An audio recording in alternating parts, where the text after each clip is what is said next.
달스네요. 라이브입니다.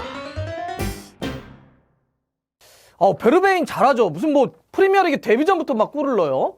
베르베인이 골을 넣었는데 이게 프리미어리그 역사 28년 동안 데뷔전에서 골 넣은 선수는 이번 베르베인이 250번째라고 합니다. 네덜란드 선수 중에는 13번째라고 하니까 역시 인상적이었던 그런 활약이었습니다. 이 토트넘이 지금 사실 공격 쪽이 좀 급하잖아요. 해리 케인이 지금 부상으로 빠져있고 한 4월 말 정도나 돌아온다고 하는데 근데 해리 케인도 진짜 회복 속도가 진짜 빠른 것 같긴 해요. 얼마 전에 보니까 재활하고 있다 이런 거 좀 나왔는데 근데 어쨌든 당장은 지금 해리 케인이 뛸 수가 없으니까 좀 토트넘이 급한데 베르베인이 데뷔전부터 이렇게 잘해주면 기대가 되는 거잖아요. 근데 이제 이런 게 있습니다. 개인에 대한 어떤 베르베인에 대한 기대도 있겠지만 더 큰 기대는 뭐냐면 바로 조합에 대한 효과, 전술적인 어떤 기대치가 올라간다는 얘기인데 무슨 얘기냐? 베르베인, 손흥민, 루카스 모우라가 이제 조합, 맨시티 경기 때처럼 이런 조합이 앞으로도 굉장히 공격 전술적으로 와 이거 좀 뭔가 사고를 칠 수도 있겠는데 이런 거에 대한 어떤 효과, 그런 이제 기대입니다. 키워드로 한번 얘기해 볼까요? 세 명의 어떤 조합을. 자, 세 가지 키워드로 보자면 첫 번째 속도, 두 번째 분산, 세 번째 자유입니다. 자, 속도는 뭐냐? 이거는 뭐 그냥 그 느낌으로 딱 오시죠? 베르베인 빨라요. 빠르더라. 뭐 이렇게 키가 아주 큰 선수는 아닌데 그냥 왼쪽 측면에서 막 다다닥 뛰어가지고 움직임이 빠릅니다. 발빠른 베르베인이 들어오니까 토트넘의 전체적인 이 공격 라인 쪽에 속도감이 확 올라갔고요. 또 속공이라고 하는 전술적인, 그러니까 카운터 전술이라고 하는 거에 있어서도 더 날카로움이 좀 표현이 됐는데 실제로 이날 데이터를 한번 볼까요? 여러분들, 베르베인이 맨시티와의 경기 때 팀에서 몇 번째로 빨랐을까요? 예, 바로 세 번째로 빨랐습니다. 시속 얼마 나왔냐? 32.17km가 나왔습니다. 예, 역시 이렇게 빠른 발을 갖고 있다 보니까 전적으로 템포, 속도 이런 게 좋아졌다. 그런데 그냥 베르베인 혼자서 빨라서 빠른 게 아니잖아요. 이날 경기 그러면 제가 세 번째로 빨랐다고 그랬으니까 토트넘 선수 중에서 맨시티 경기 제일 빨랐던 선수 누굴까요? 손입니다. 진짜 빨라요. 32.89km 시속. 어마어마하지 않습니까? 진짜 학교 앞에서는 달릴 수 없는 그런 손흥민 선수고 2위가 참고로 하자면 오리에입니다. 오리에도 좀 빨랐는데 사이드 쪽에서 막 올라갔던 장면이 있으니까.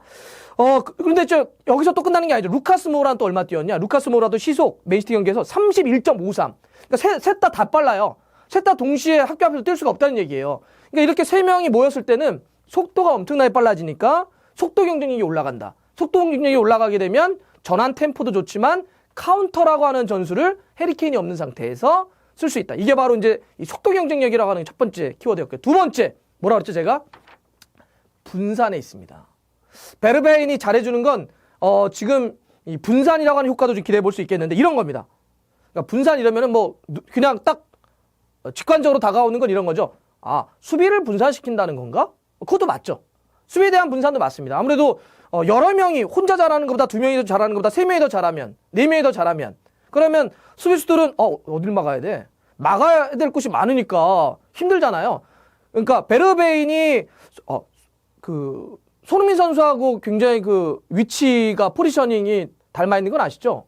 주로 왼쪽에 뛰면서 가운데로 꺾어 들어오면서 오른발로, 이번에 와 가슴 잡아놓고 오른발로 발리 때리는 거 보세요. 약간 왼쪽이 물론 베르베인은 뭐 오른쪽도 보고 중앙도 봅니다. 그런데 기본적으로 가장 좋아하는 데는 왼쪽에서 빠르게 들어간 다음에 오른발잡이니까 들어가서 오른발로 때려버리는 건데, 그러니까 아무래도 이제 이렇게 베르베인이 빠른 데다가 결정력 효과, 중앙 쪽으로 와가지고 슈팅까지 때릴 수 있으니까 수비의 분산이 있죠. 그런데 제가 사실 좀 더 말씀드리고 싶은 분산은 뭐냐면 역할의 분산입니다.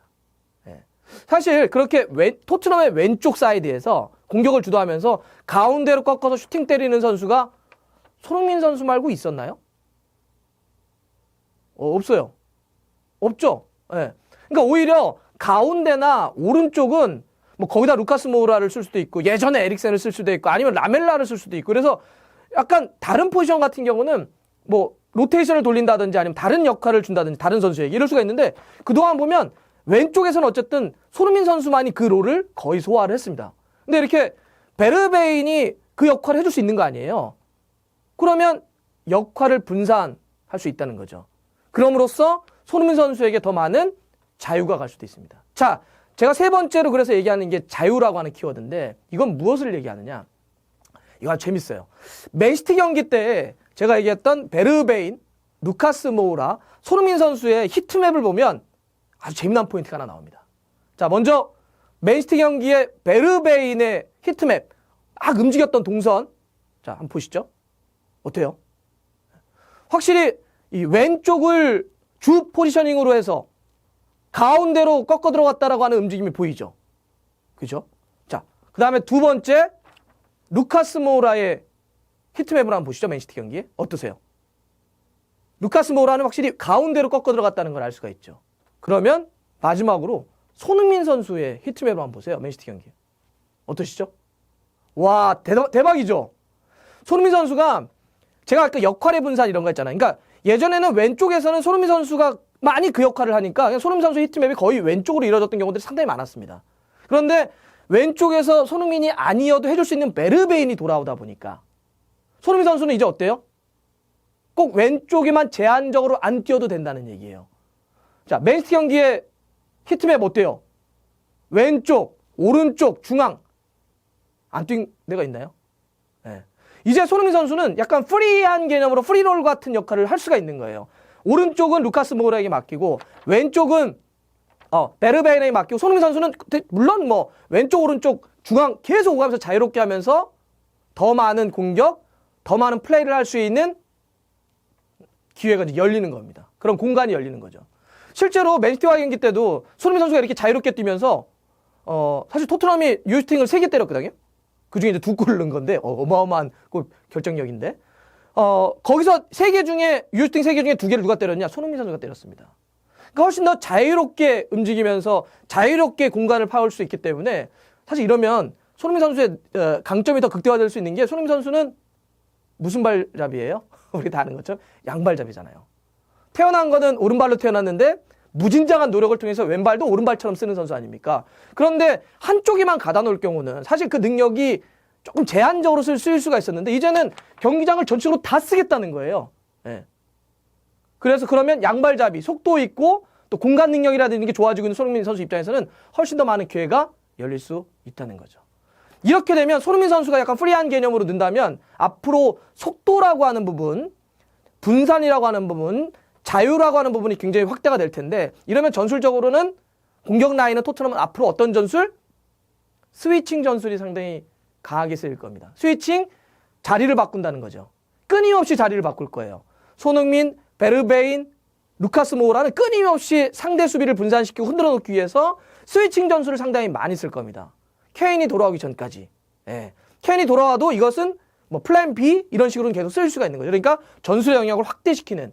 굉장히 저는 그래서 베르베인이 이번에 데뷔전부터 잘해준 건 개인에 대한 기대도 있겠지만 이렇게 3명의 어떤 조합 플레이로서도 기대치가 상당히 높아진다. 이렇게 좀 생각이 듭니다.